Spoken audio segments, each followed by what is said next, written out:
Did you guys know that you Virginia not supposed to be in like a baconry? And that's why I'm using yit you yit.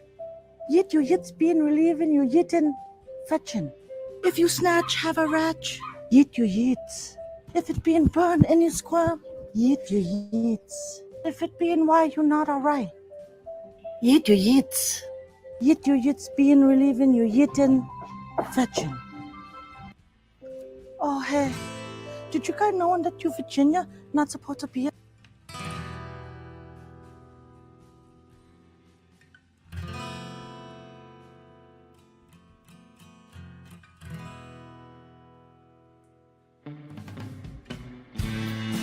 Well, hello there, partner.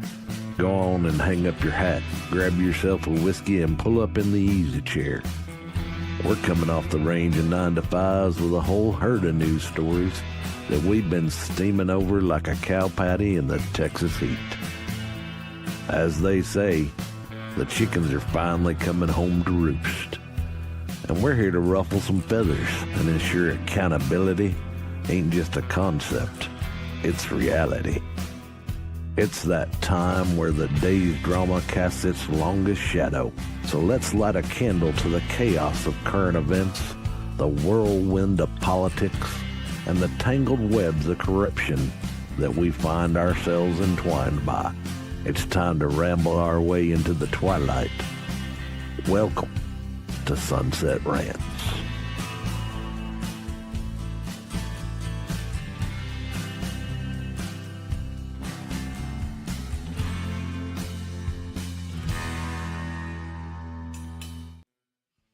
Hello, everybody. Welcome back to Sunset Rants. I'm Biddy, and you can find me, of course, on X as Biddy213A. We got crazy stories for you today, as always, that we're going to show for you. But first, here's my co-host, Valley. Where can they find you, girl? Hey, girl. So you can find me at the Kelly Melody on X. I go by that Valley Girl. I hope everyone had a good weekend. And yeah, we have a lot in store for you today. So let's get started. Absolutely. And of course, you can follow the show on the real Roma _AK on X or Roma Nation, all one word, on Rumble. So today we got Trump tariffs rattle the stock markets. EU counters offers removal of all industrial tariffs. Wild weekend weather update. A give send go set up for family of track meeting stabbing suspect. And a Happy Days palate cleanser. So stick around for that. Let's get to the first story coming to you from CNN Business. Extreme volatility sends U.S. stocks on a roller coaster ride as Wall Street is rattled by tariffs. U.S. stocks mostly fell after an extremely volatile day Monday, tumbling, surging, and then bouncing around in every direction as traders search for any sign that President Donald Trump's tariffs could be negotiated or halted. Markets around the world had tumbled earlier in the day over concerns about how Trump's sweeping tariffs might upend the global economy and stymie economic growth. U.S. stocks opened the day in bear market territory, but surged an hour later on rumors that the Trump administration may pause tariffs, perhaps for several months. That rumor turned out to be just that. A White House official called any suggestion that Trump would pause tariffs fake news. And despite signs that I do the worst Trump impression, and despite signs that some trading partners, including the EU, might be willing to negotiate with Trump, the president dashed those detent hopes when he said he could slap another 50% tariff on China. And just like that, the Dow, which had risen nearly 900 points, was back down again. So yeah, the tariff situation is, it's going to continue. I mean, this is part of his whole plan to, reindustrialize America, make sure that the nations are, we have an even playing field with other nations, because we haven't. We've been tariffed up the wazoo from everybody, especially China. We talked about this when we talked about, the tariffs imposing on Canada and Colombia and all these places.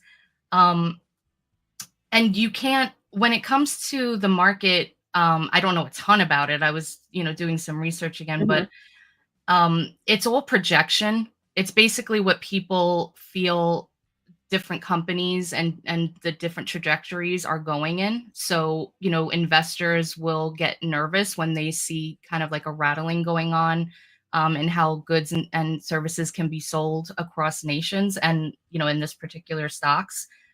So that's why you would see fluctuation. And because there's so much uncertainty right now, that's why everything is dropping. I would imagine anybody who's in the finance game and who plays in stocks and does things like that would see this going on and would understand that they shouldn't be all up in it, while all of this is going on. Yeah, I mean, If they're not for like the long haul, but yeah. right. I mean, people that I know that are following stocks do not like what's going on. I do have a couple of X posts from Bill Ackman. He has one that says, I don't know if you're able to bring it up, but he basically says, like, how is this for a simple approach? We keep 10% across the board tariffs for the special privilege of doing business with the US to compensate us for the investments we've made in global defense, health, and otherwise, and to compensate our country for historically unfair trade practices, like you mentioned, right, that have contributed to our massive deficits and national debts. We keep the pressure on China to resolve materially unfair trading practices, IP theft, currency manipulation, and other practices that have disadvantaged our nation. We pause reciprocal tariff implementation for 90 days so that we have time to engage in private negotiations with other countries, focusing first on those whose tariffs and practices have materially interfered with the competitiveness of the US manufactured goods in their market. Lastly, it does not make sense to have balanced trade with countries that are smaller than us. I do agree with that. And that have fewer resources to spend on US goods. I also agree with that, because we'll be buying more from, he says, Madagascar as an example, than they will buy from us. So, you talk about like supply and demand, and you talk about trade practices. Again, it doesn't really make sense trade-wise to overtax, right? Because tariffs are taxation, to overtax these smaller nations. And it goes on and on, basically saying our multinational subsidiaries that sell services in foreign countries should not be counted in the balance of trade calculation, and that a goal of generating $1 of exports for every $1 of imports is not a useful one. So he's saying 1-to-1 shouldn't be across the board. It should kind of be like country by country basis in terms of population, size, standard of living, how much we get out of the country. And that's what Trump basically did, though. I mean, he imposed tariffs, Yeah. even on China. Like, it was like half of what they impose on us, and it wasn't across the board.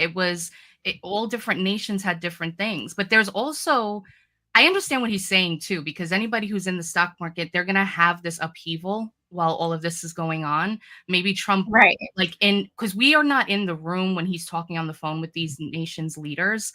We don't know if he offers something and they're gonna go, yeah, whatever, and then he goes, all right, well then we're gonna go to the next step.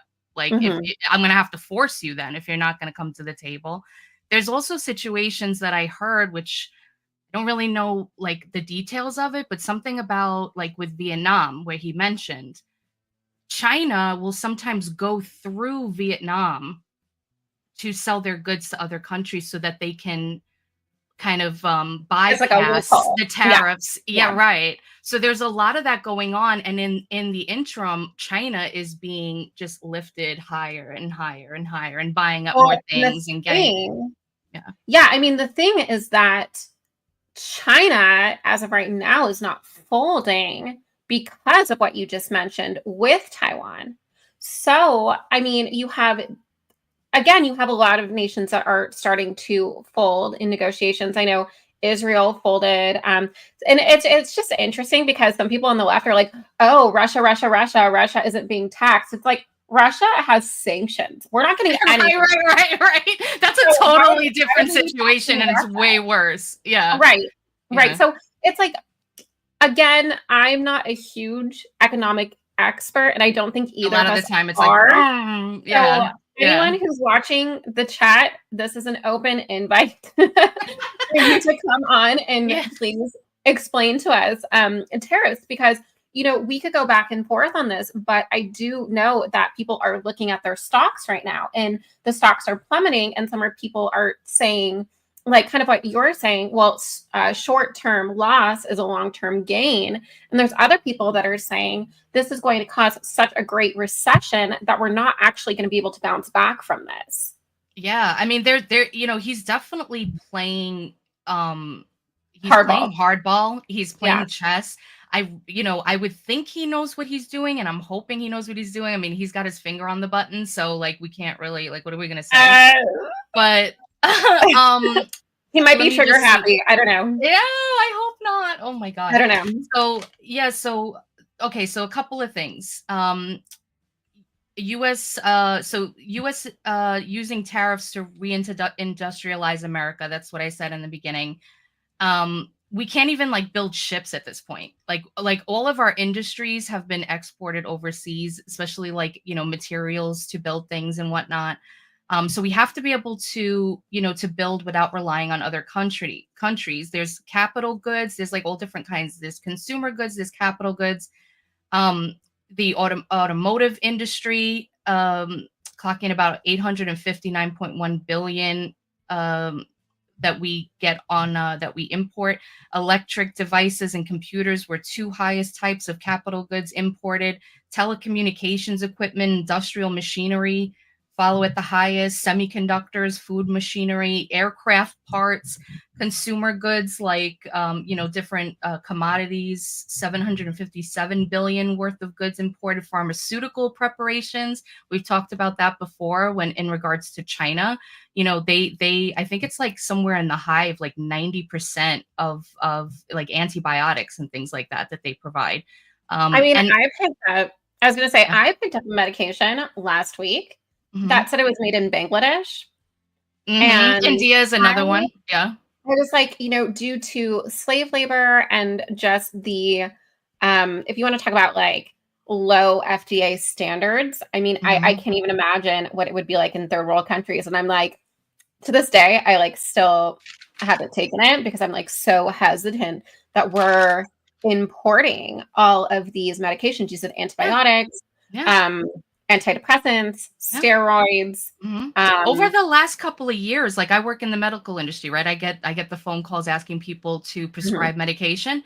You know how many times over the last couple of years where somebody comes in, they have an infection, they get it prescribed, it goes to the pharmacy, they're out of stock, gets sent to another pharmacy, out of stock.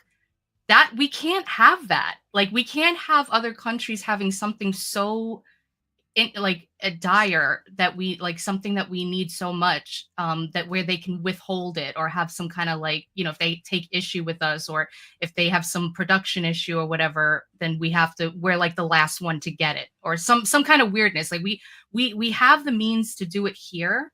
We can build our manufacturing companies here so that way those kind of things, especially stuff with our military, like, why should we have like we having all of this like beef and stuff with other nations? Why should we have our military materials and whatnot being made in these other nations, especially Yeah. rival nations? It's just so insane to me. Like, imagine you having like a beef with somebody just regularly, be like, can you fashion like a like a stabby for me? Like so I can like and, what? And I guess that's kind of like the other argument, right? Yeah. Like when you talk about like geopolitics and you talk about us trading with these other nations, we can't force production of every single industry back to America. Impure says cutting regulations would bring jobs back. Yeah, that's what Trump's do, doing as well. He's I do attacking those. agree with that. I do also agree that someone in the comments of this Bill Ackman post said, how about we run the smaller countries' ports with automation that they can never implement without help? The more they ship, the more economies grow, and the more we make. It's a win-win. We use technology and potential tariffs, among other things, to create and maintain trade. So I think that's ultimately the goal. But again, It's gonna be a hardship. It's gonna be Yeah.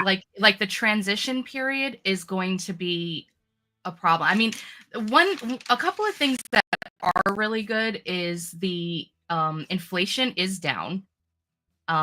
It's down, I think, in the low 2%, if not lower than that at this point. I think the last time I checked was 2%. Mortgage I know, I'm rates gonna are fact check down. that. No, thank you. Mortgage rates are down, and egg prices are down for all you people screaming about egg prices. Apparently, those are down Well, across the country. it says the projected inflation rate for 2025. Okay, so if it's projected, that's not current. But as of March 12th, I'm not finding anything for like today. As of a month ago, it was at 2.8%. But and it was like up at 6 or 7 or 8 when Biden was in office. So it's coming down. Oh, and Pierre also said something to consider. Oh, go ahead. Something to consider is that inflation is calculated year over year, not monthly. So inflation is still technically going up. It just has slowed. Okay. So so that statistic probably is accurate then. Because if it is yearly, then as of a month ago, which would talk about, which would start the yearly cycle, right? It was at 2.83% ish. So, again, let's see how else it's really trending on X here. Like a billion X tabs open. Oh, please. I can't even see what's on my tabs because they're so close together. 1, 2, 3, 4, 5, 6, 7, 8, 9 X tabs open. She's a supporter of X, Elon. Yeah, Elon, can you give me a bigger paycheck, please? Just kidding. So, Chinese stock market falls 10% at open, according to Watcher.guru. I just found, Black Monday incoming. People are talking about that. While you're looking at that too, I just wanted to bring up another thing, and I wanted to get like other people's opinions on it. There's a rumor going around. I don't know if what you guys think about this, that Trump is, is constantly talking about the tariffs going up and down and like keeping that like in the news, that he's creating this uncertainty in the market and around the world. And when investors get nervous, stock prices plummet. That's what we were talking about before. But when stocks fall, investors get nervous and they would move their money into bonds, which help the U.S. government refinance its debt. Then as the market drops, the Federal Reserve can step in, lower interest rates, lower that and make everything cheaper. So I don't know how true that is, but I've seen a bunch of people talking about that. Yeah, that's what I'm saying too. I mean, we didn't get that 20% crash today that everyone was talking about. I mean, Black Monday, I don't think happened as projected. But I mean, I think we should move on to the EU counteroffers. Absolutely. Because that is a developing story as well. Politico, from Politico, our fave, right? EU offers Trump removal of all industrial tariffs. Europe is always ready for a good deal, says Commission President Ursula von der Leyen. There you go. Sounds good to me. If you want to scroll down a bit, Brian. Oh, beautiful. So in Brussels, the EU has offered the United States a 0-for-0 tariff scheme. European Commissioner President said Monday, seeking to avoid a tit for tat type of like trade war. So we have offered 0-for-0 tariffs for industrial goods that we have successfully done with many other trading partners because Europe is always ready for a good deal.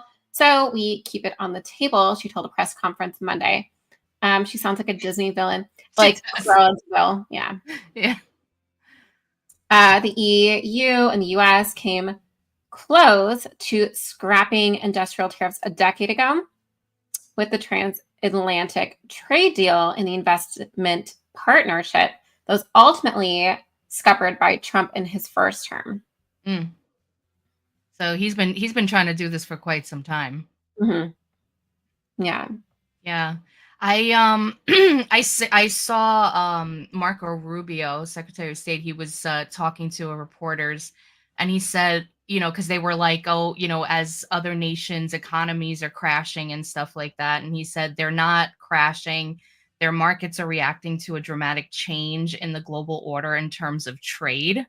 So if you are a company and you make a bunch of your products in China, and all of a sudden shareholders or people who play the stock market realize that it's going to cost a lot more to produce in China, your stock is going to go down. But ultimately, as long as they know what the investors know what the rules are going to be moving forward, and as long as you can sustain where they're going to be, the markets will adjust. He said businesses around the world, including in trade and global trade, they just need to know what the rules are. Once they know what the rules are, they will adjust to those rules. Um, and markets are crashing for companies who today are embedded in modes of production that are bad for the United States. And then he went on to say, of course, we've talked about this as well, that we as the United States are the largest consumer market in the world. Mhm. And that's why, a lot of these places, like at first they may be, hesitant, or they may look like they're not going to come to the table, but they eventually do because they want to be able to sell here. Mhm. We're the largest consumers to them, and we export. Like a lot of our exports are mostly services, like financial services, educational, professional and business, technology and IT, entertainment and media, and healthcare services. And China is one of the largest exporters. And what Right. claims they do is they flood and distort markets in addition to all the tariffs barriers that they put in place. I also saw a cattle rancher who was speaking with reporters, and he said that the European community has been a big market that they love to get to, along with Australia, who sells a lot of their beef here in the US, but they don't get to sell to them. So they want to expand the beef sales to other nations. So there's like a lot of moving pieces Right. that go on. And that's why I'm optimistic. I feel like we are going to be in this uncertain time, and we're going to hear a lot of chatter from different people, and a lot of things that we do need to take into account, especially like you at this point, you probably don't want to be without a savings. Like you want to make sure that like Mhm. all your ducks are in a row while all of this is going on. Until we get to the other side, hopefully, where we have that golden age that Trump keeps, promoting to everybody.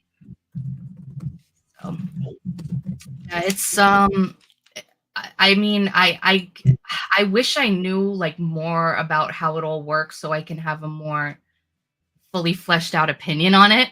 All I Mhm. can do is just kind of hear what others are saying and see how it sounds to me.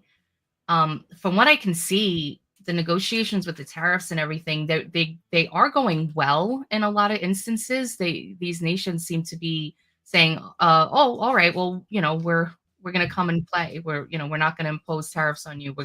We want to negotiate something that's more even." And Yeah, I mean, it says the EU has 27 trade ministers that met in Luxembourg to strategize a unified response, and they already have like a very low 1.6% average tariff on, like you said, healthcare and also non-agricultural goods. mhm. So, we'll see if they can balance this negotiation for further US tariff actions.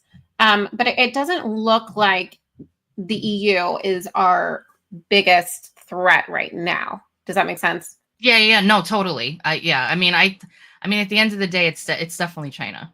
I mean, China's the Right. one that's just like moving behind the Dude, scenes, and I don't know. If it gets to 50%, like no people more are talking about like Temu. not being able to like afford Yeah. iPhones. I don't know if you saw that going around. It was like the price could go from $799 to over $1,000. But Well, I know Apple said that they were going to invest, a ton of money here and open up a factory, I guess you call it, in Texas. mhm, So hopefully mhm, that will help with that. fingers Um, crossed.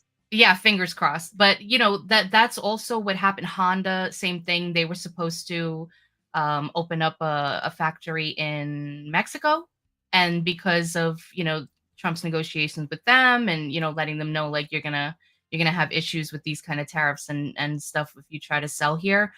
They decided to open here instead, and which brings jobs to people. I mean, there's a ton of people out there who can't find work for a lot of different reasons. A lot of people who lost their jobs during COVID, and they didn't rebound yet, especially since there were a lot of immigrants that came here that just were kind of given different jobs and whatnot under the table and whatever else. So there's a lot of jobs that need to be had and a lot of people that need them. So yeah, absolutely. Absolutely. To change gears though, I am going to switch places with our producer because there's a wild weekend weather update, I should say.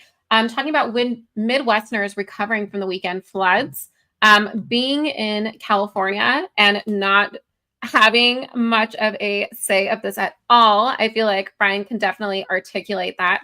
Yeah, we know you have perfect weather. We get it. We get it. You know what though? Like I don't take advantage of it. So with the inflation here, I'm ready to move. But Brian, if you want to take it away, I will be back in a bit so you guys can discuss. Yeah. Hey, Brian. What's going on out there? Oh, darling, we don't hear you. Oh, we're just waiting for him to get his mic situated.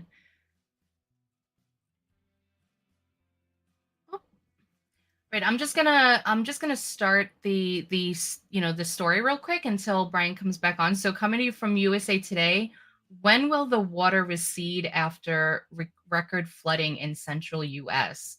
So some of the nation's worst flooding since Hurricane Helene last fall is continuing to unfold in the central U.S. this week, with potentially weeks to go before the deadly flooding finally ends in some places.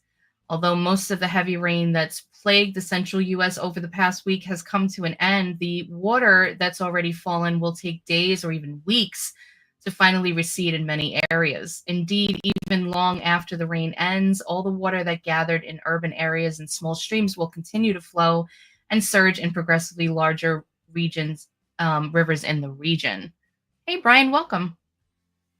Can you hear me now? Yes, I can. Okay. Well, so I guess the rain got into my mic or something.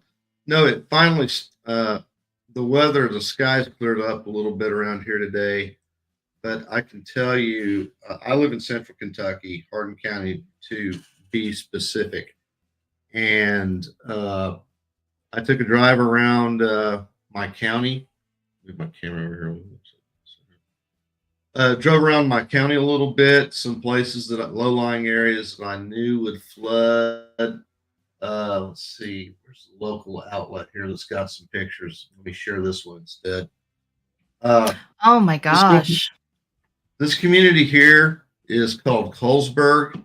It's about 9 miles southeast of me, where I am. Let's go on the dang Facebook group. You got lucky there. Yeah. It's pretty bad. This is from Hardin County's government. So what do they do normally in situations like that? They wait for most of it to recede and then they pump out some of the water, or how they? Mostly they just got to wait till the water goes down, because this whole area is just drained by a whole bunch of little creeks and hollers and everything.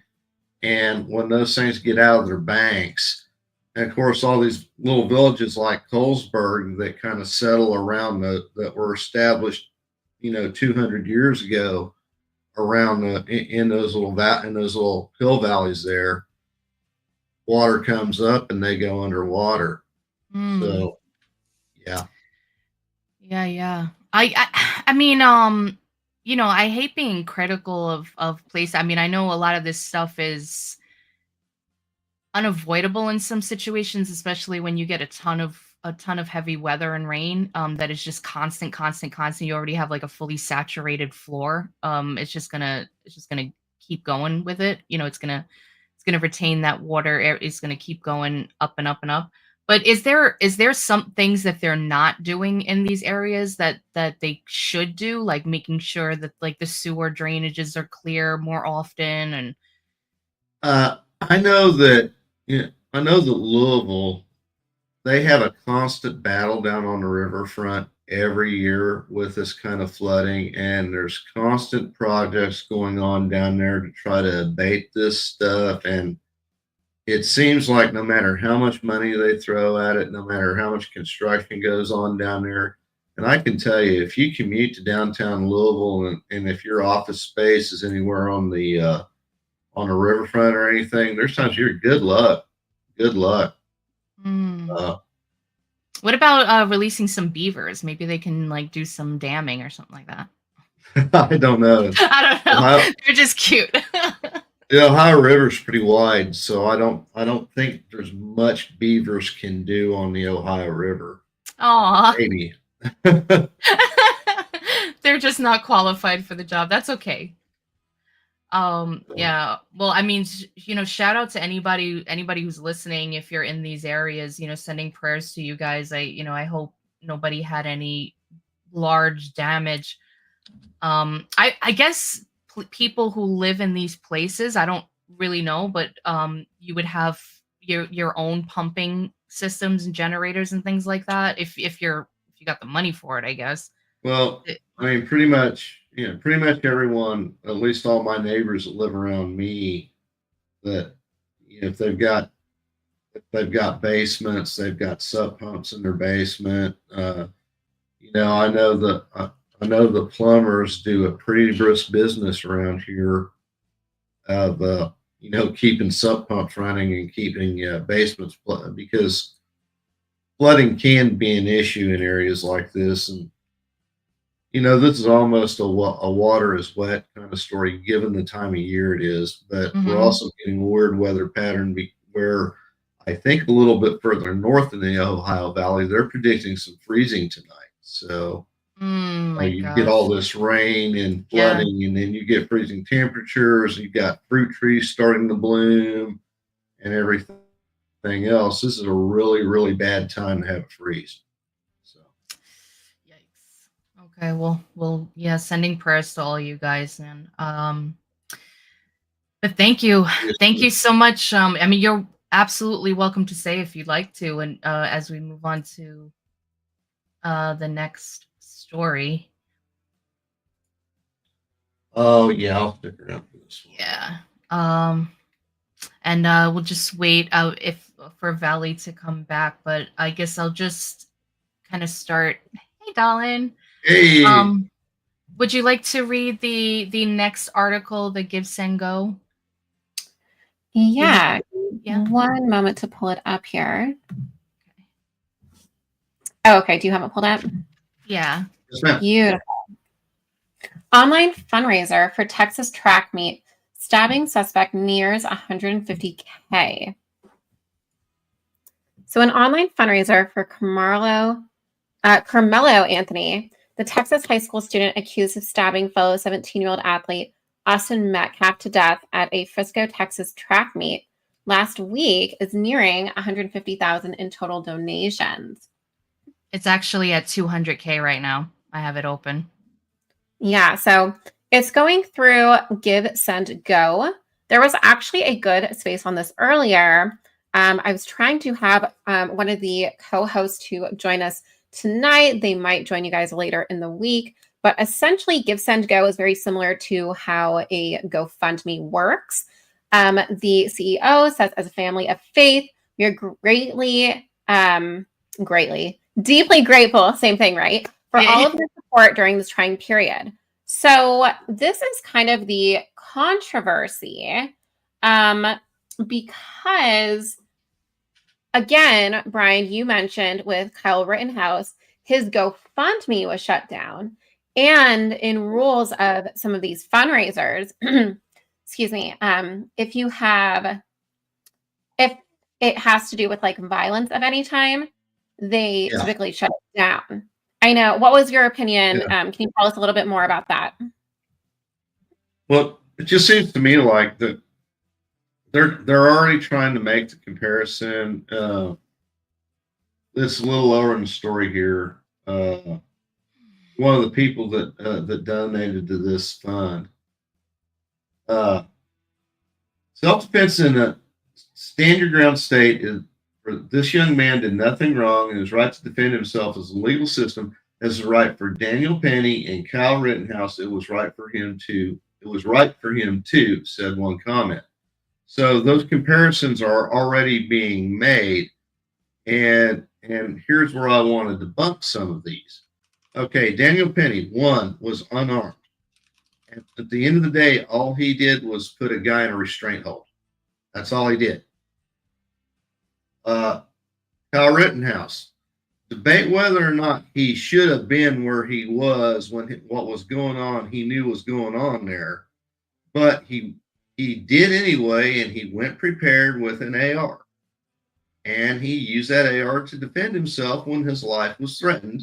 And he was acquitted of all charges because it was ruled self-defense. This kid was at a track meet.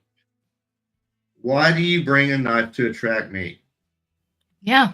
I mean, there is like the stand your ground laws, right? Which allows you to individuals to defend themselves without the duty to retreat. If they feel like their life is in danger. However, Texas also has things like it has to be a reasonable and proportionate to the threat. So like you said, you can't, if you're in a fist fight, you can't just all of a sudden pull out a knife. And especially like a 1D fist fight. It's not like he got bum rushed by a whole bunch of kids. He was being, he got grabbed by Austin and he took out a knife and stabbed him in the chest. So you know, and the crazy thing about this is like Carmelo, when he was questioned by police, he said, "I'm not alleged, I did it." So he offered or volunteered a statement. So the state can use that from now up until the trial in what is called totality of circumstances to offer a punishment range. So he should have kept his mouth shut. I don't know. He really must have felt like strong, you know, that he was in self-defense. But yeah, Austin Metcalf, who was the young man that was killed, he was a track star. He was being looked at by like Arkansas Razorback College, which is a huge college for football. He had a 4.0 GPA, 17 years old. He was a junior at Memorial High School. He played football as well. And his last season was he was found team MVP. So he was a bright star. Also, Carmelo, same. He was a football player and, you know, and played track as well. I actually, the track part, I don't know. Don't quote me on that. But he wasn't a career criminal. He was a football star for Centennial High School. And he was getting offers himself from colleges who were looking at him. So he just threw his whole life away on something so stupid. I saw a video of like Austin's twin brother, Hunter Metcalf, who was there, and he was questioned on camera. And he said that Carmelo, who he didn't know at the time, came in their team tent because they all have like their own like little tent areas. And he was asked to move. He wouldn't move. So Austin got up, he pressed him, and he said, basically, you need to move. Carmelo replied, "Make me move," and you know, kind of talking reckless. Supposedly, that's what he said. And Austin grabbed his backpack, I guess, to kind of like usher him along. And then, you know, he said he turned around and he was stabbed already. The police report from KXAS TV. Yeah, go ahead, hon. This sounds more to me like, and I know there's a racial component here, but this really sounds more to me like, yeah, this sounds more to me like stupid teenage turf war. Yeah, I don't think it was racially motivated. I don't either. I think they're trying to push that. The media will, because they want to. As soon as it's like a white and black person, it's like, oh yeah, we got a huge story that we can run for weeks. It could be, we don't know, like what was in their heads at the time, if they felt like, oh, you know, I'm gonna go in there and mess with these white boys, or, you know, we don't know. But there's nothing to suggest that. It's just basically like he went into the tent. The tent was like private for the guys on that team. and they were like, you need to leave, like, whatever, like, this is our spot. And he didn't want to leave, and it escalated out of control. It snowballed, as we've heard a million times when we're talking about the Casey Anthony trial, Valley. But but yeah, he said something to effect to Austin, touch me and see what happens. So there was like a threat there as well. Carmelo's facing charge of murder, and he's being held on $1 million bond. He could go the bond route where he would pay 10%. Right now, he's at $200K on that Give Send Go. I have it refreshed. So if it is the 10%, wow. he could do that. Yeah. And so that's enough for that bond. The only thing is with that is, if for some reason, if he gets acquitted, he doesn't get that money back. He can try to raise the money. They're going to do a bond hearing to see if they can get it reduced, which, people are like, I don't think that's going to happen, because he's already being deemed a danger to others and possibly to himself. I mean, he pulled out a knife, so most likely the judge is not going to do that. But if he is able to get it reduced and he is able to pay the whole bond, then if he is acquitted somehow, then he can get that money back. But It's really a interesting. tragic story. Yeah, I mean, it's tragic all the way around. We do have Sarah Fields, who actually uploaded the arrest record. Even when you like zoom in, it's kind of difficult to see it, but it's from Frisco Police Department. Anthony, there we go. Let's see if it's still blurred. Okay, there we go. Anthony Carmelo Sincere. So Sincere is, looks like it's his middle name. Yeah, so it's like two 17-year-olds, one first-degree felony. It looks like he was working at HEB, which is like a famous, I guess it's like like a famous like grocery store. Yeah, in the South, as a cashier. He was taken into custody following a stabbing call on FISD property at 10:01 hours. Stanley School Resource Officer E. Cortez heard over the radio dispatch call out a stabbing call at David Kukendall Stadium in Frisco. Notes indicate that an athlete was stabbed. The suspect was reported as being a black male wearing a gray hoodie and blue sweatpants. I immediately left my office and ran across the middle school parking lot. As I entered the stadium, 2 high school-age students informed me that the victim was on the north end of the stadium by bleachers under Memorial High School tent. Did not identify these students. Okay, next I proceeded towards the north end of the stadium. As we got closer, I could see the adult male, which is interesting, right? Because an adult is technically 18. So yeah, he's still minor. They're charging him as an adult, though. Although if they're putting as an adult, they're going to charge him as an adult. So that individual was pointed out to me as, again, the black male wearing a gray hooded sweatshirt and black colored Nike pants. It goes down, talks about how the suspect, there's a lot to read there. And it looks like for privacy reasons, Sarah actually did a great job of like redacting some personal information before she uploaded it to X. It goes on and on about what's going on. I think there's like 7 pages or so. But yeah, there, again, the space earlier, Alpha Warrior and Kyle, is it Seraphin? Hosted the CEOs of Give, Send, Go. And they were saying, this is kind of like a calling from like God. They're very religious. They said, we don't discriminate. Even if this isn't a politically popular opinion, that we are going to leave this up. So it sounds like they are less censored than GoFundMe, a little bit less mainstream and less censored as well.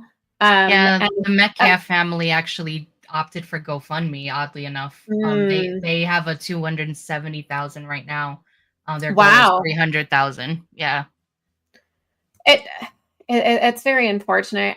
I still don't understand why you would have that weapon on you at a track meet or track field, but it's like interesting. we don't know. We don't know if there were things, that made him feel like he needed to bring that, but still, like, wherever you are, if you're gonna carry a weapon, you need to understand the laws of where you are. You can't plead ignorance, never works. Especially in something like this where you take someone's life. It's just really, it's super sad. It's just super sad. It is. It's really sad all the way around. Yeah, it Yeah. really is.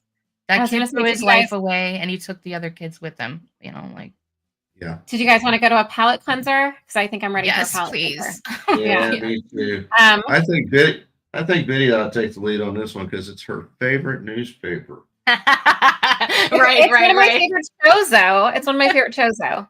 Sunday, Monday, happy days. Yes. I feel like you should Coming just to- call me the Jingle Queen.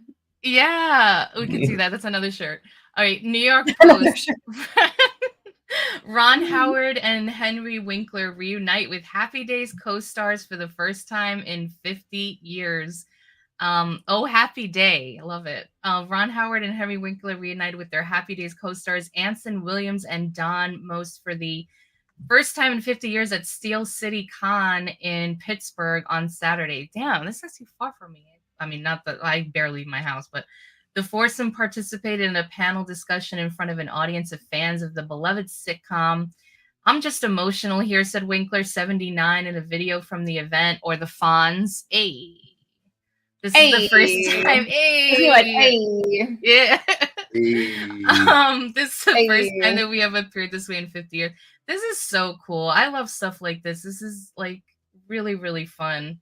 Yeah, and I told you with Ron Howard too. He is a famous director, and in fact, he directed and produced that documentary based upon J.D. Vance's life, I believe.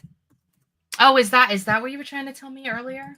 Yeah, it Hillbilly Elegy director Ron Howard turned it into a Netflix film, but says he is surprised by J.D. Vance's conservative policies. I mean, like, whatever, dude. Just like stay in your lane. He was a Republican, though. I think he is a registered Republican. However, I don't think he voted for Trump in the last election. It was a 2020 film adaptation of the memoir written by J.D. Vance. And he reacted at the time to J.D. Vance being elected as the VP. But, getting back to the original article at hand, we don't have to turn everything political. The two of them are hanging out. It's our great excuse to come together. So thank you, the filmmaker added. It's been a great show. I mean, Happy Days. It launched. It was a great time. It was a simpler time. It launched a lot of careers. I mean, like Scott Baio, he was huge with Charles in Charge. He was huge in this show. And Joni and Chachi. And Joni and Chachi. Yeah. The great obligatory B footage from the con. Mm-hmm. Oh, cute. I actually want to rewatch the show now. I haven't seen it in years. I remember always watching it. It was always coming on like one of those networks when I was a kid.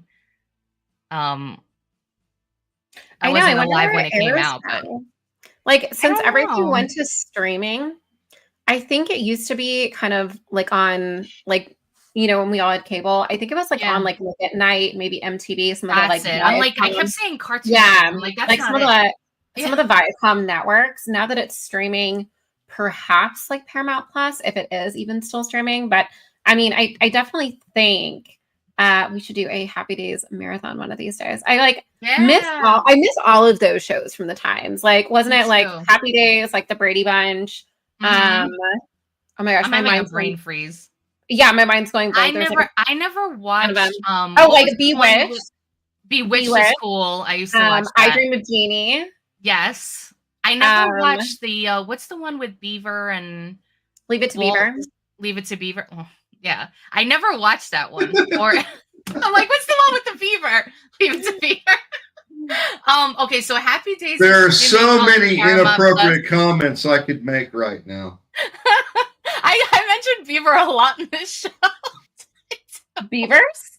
Yeah, while you were away, we were talking about how they, build dams and stuff like that. I was like, can't they just like release them in these areas? But yeah, it's streaming on Paramount Plus. I think that's on, what is that, on Amazon? Oh, hell yeah. You can get like the thing. I think I actually have that because I have some like shows that I like to watch. But yeah, Sunday, Monday, happy days. Oh my God, you gotta love it. Are you kidding? Anybody who watches that and don't love it. And then you got Fonz, who's like constantly talking about himself in the third person. Like Fonz wouldn't do that. Just great. The leather jacket and everything, just the nostalgia. I love it. And they all look great too. I mean, they're in their late 70s, 80s. Like, so it says the show, which aired from 1974 to 1984 on ABC, followed the Cunningham family and friends in the 1950s and 60s. So I actually thought it like aired in the 50s and 60s. Me too. It aired from the 70s to the mid 80s, spanning 11 seasons and 255 episodes. Although the cast had stayed in touch privately, this was a rare public appearance together for the 30th anniversary reunion. Like the 30th anniversary reunion, which was 2005. So, oh my gosh, it's been like 60 years. Where are we? Yes. No. 2025. Yeah, so like 55 years. 55 years. Yeah. Yeah. But it does look like Winkler expressed gratitude due to his role as Fonzie. And I think that's all I have on the topic. Do you have any final thoughts before we go to caption this? Yeah, we probably can't play the video because it plays the song for like just a smidge. Yeah. But it's really cute too, because like they're doing like a little skit or whatever, they're talking, and then they're like, we need the music, and Fonz goes over to the jukebox and he does his like where he pounds it, and it just I mean, we'll be fine on everything else. Yeah, except for YouTube, maybe. Probably. Yeah, I mean, who knows? You never can tell. Yeah. I don't know if it's like 15 seconds or whatever, but it's basically he hits the jukebox and it plays the Happy Days theme song. So it was really cute. Nice little moment. I know, now it's gonna be stuck in my head. All right. Yeah, you guys ready to get to the game? Caption this. I know we got I don't even think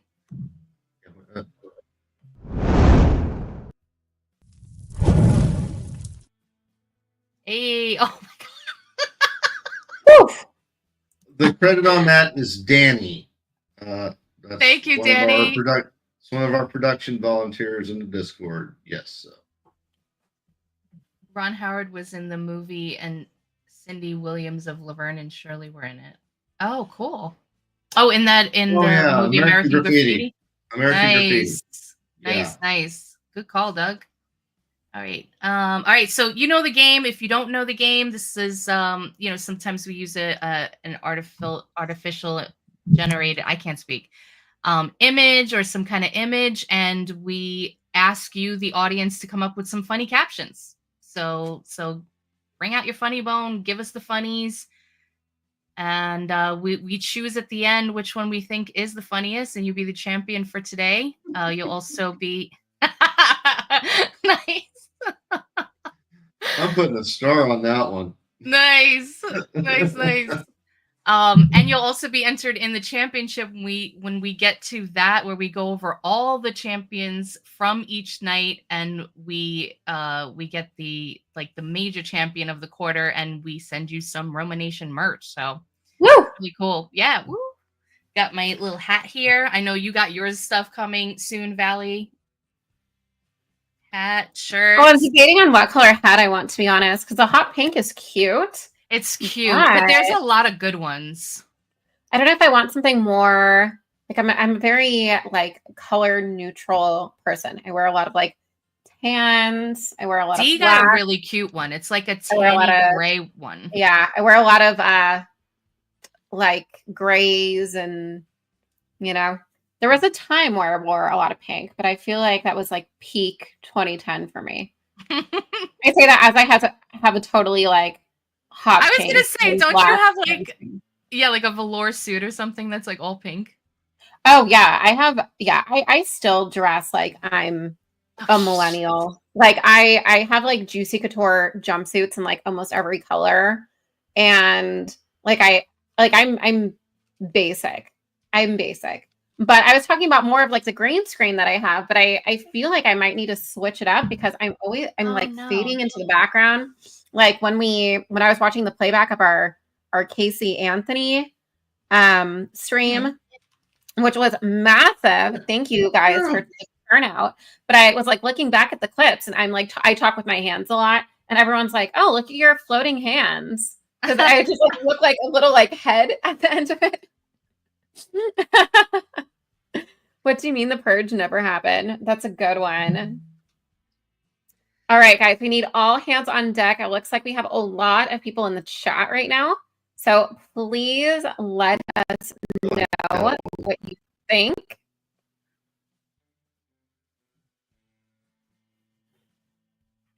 This is a crazy picture. This is, I mean, obviously this is AI generated, right? But this looks crazy. This looks real. Let me see.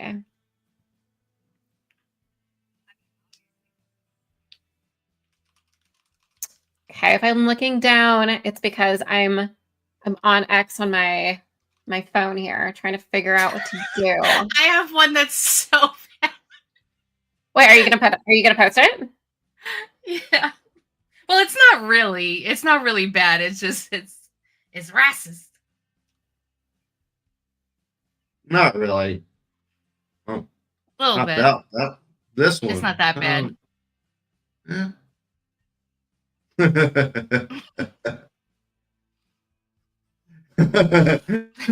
DG strikes again. Yeah, Doug, get in there. I used a code word for the second term, so don't. Hey, you hip kids, is this where the People who know parents- who know. Oh, well, I've heard you use the term before, so I know what that means. If you know, you know.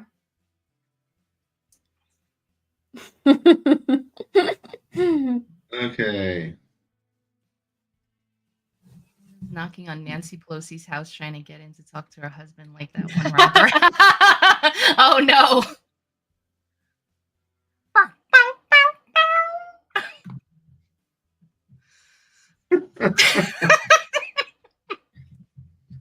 It's so bad it makes me chuckle. My last cool, give me a light. Ooh. The cools. Those are like the bootleg Newports. Oh, the menthols, right? Mm-hmm. The cools They're are like the the original cheaper. menthols. Yeah. Do they still make those?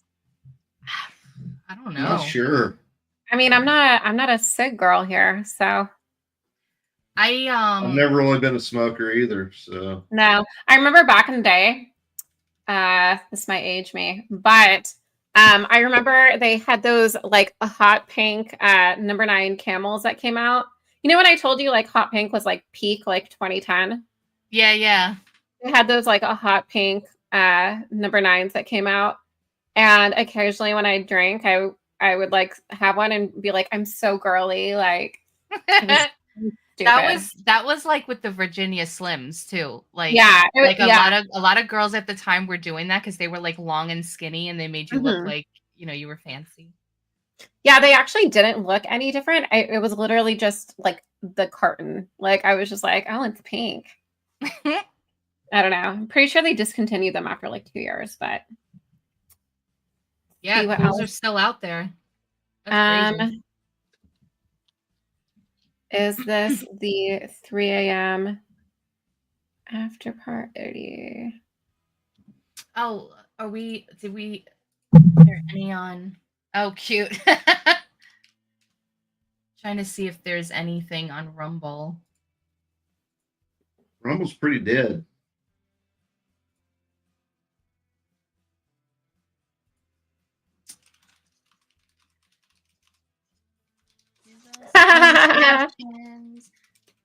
My obligatory plea. Hey, can I hold the dollar? Ladala? We've got a homeless guy. He's not really homeless, but local color, you might call him. He shuffles about town, hassles people for handouts at the quick stops, that sort of thing. And Yeah, that's one of he's his, like a neighborhood staple. yeah. Mhm. And that's Yeah, we one of had his those. lines. That's one of his lines. We call him Tyrone because that's his name. And hey, can I hold $1?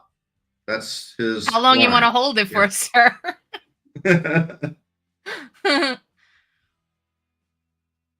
Actually, oh my God. I actually have one. Oh, Tyrone's all right, actually. All right. This is going to be bad, though. What'd you say, Brian? No, I actually kind of hope Tyrone's all right. It's kind of weird, right? When you don't see them. We had this guy that used to just walk up and down, and he would just start walking towards you. Poor guy. He looked terrible. If you know, you know. For years. Hey, Alex Rosen, I found you. Oh, that's some deep lore right there. Yeah.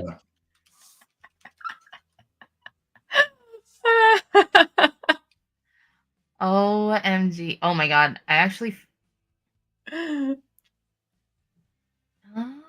Oh my God. Okay, so we have a ton now. So should we cut it off in like 1 minute, 10, 12?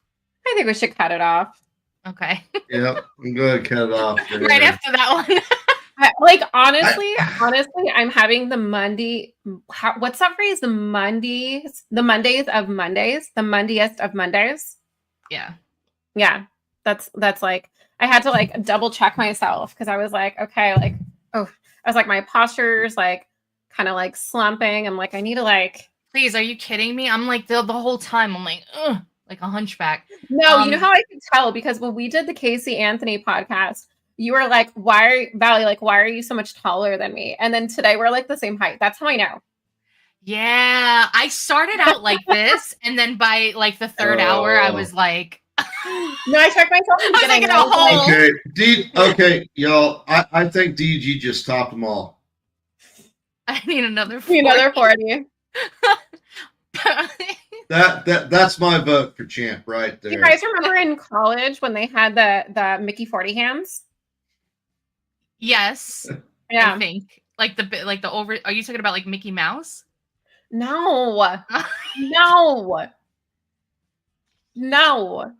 Like what? A 40, like a 40. So oh, like a big 40 in college, like when you're partying or like Greek life or whatever, you would have 2 40s duct taped around your wrists or your hands, right? So instead of like Edward Scissor hands, it's Edward 40 hands, and then you would have to complete both 40s before you finish the night. Oh my gosh, that's crazy. Yeah. I went to college, but I never did the campus thing. I was like, I just commuted there. That's crazy. Oh, and by the way, Rick, the reason why you can't see the chats is something with X when you come in. If you're not already in there, it won't reload. Chats. Yeah, it's weird. Yeah. I hope they fix that. Okay. I also agree with DG. So that's like 2. Or I need another 40. Yeah. Yeah. I'm going to go with that one too. I like that. Especially since you gave me the reference. Now I really like it. Well, no reason for the poll here. Like it without the reference. Yeah. I liked it at first, but now that I have like the whole reference of it makes even more sense. So yeah, I'm going with that. You guys just want to call it? I call it there. There's your winner. All right, DG. Congratulations, man. Good stuff. I liked his other stuff too, but that one was really good. Leave it to Barry. That was cute.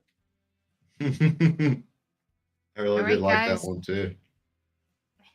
Old farts rule. Oh yeah. Yeah. Hell yeah. Oh, the old farts. Don't forget, you guys, we do have a website. So if you ever want to check out like our old, videos and such, we did the Casey Anthony trial. We have those videos up there.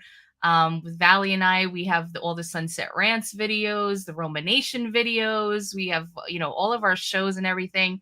So riseofmiddleamerica.com. Up at the top right-hand corner, that little purple button next to like the X and everything, that's where you can join the Discord. You can come and hang out with us.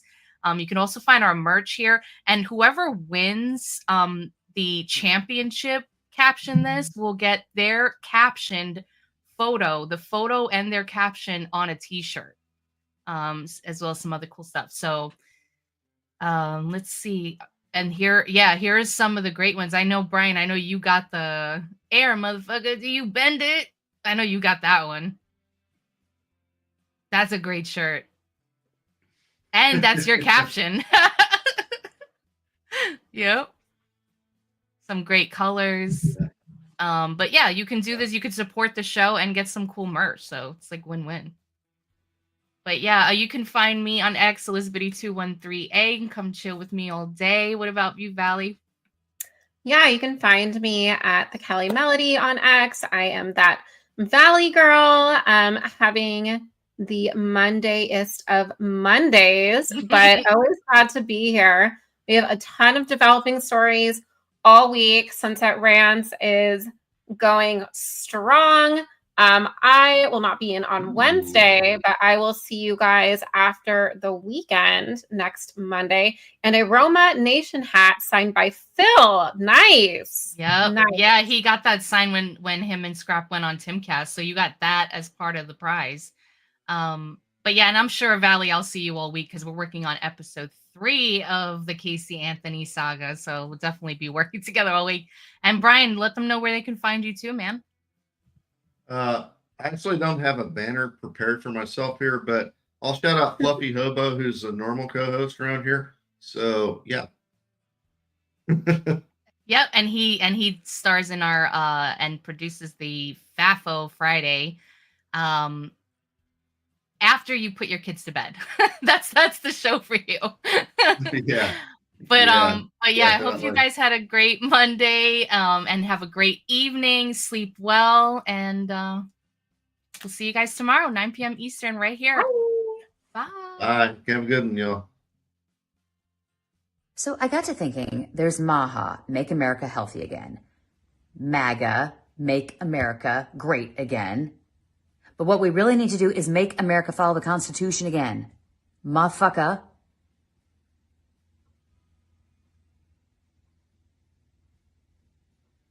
That sounded better in my head.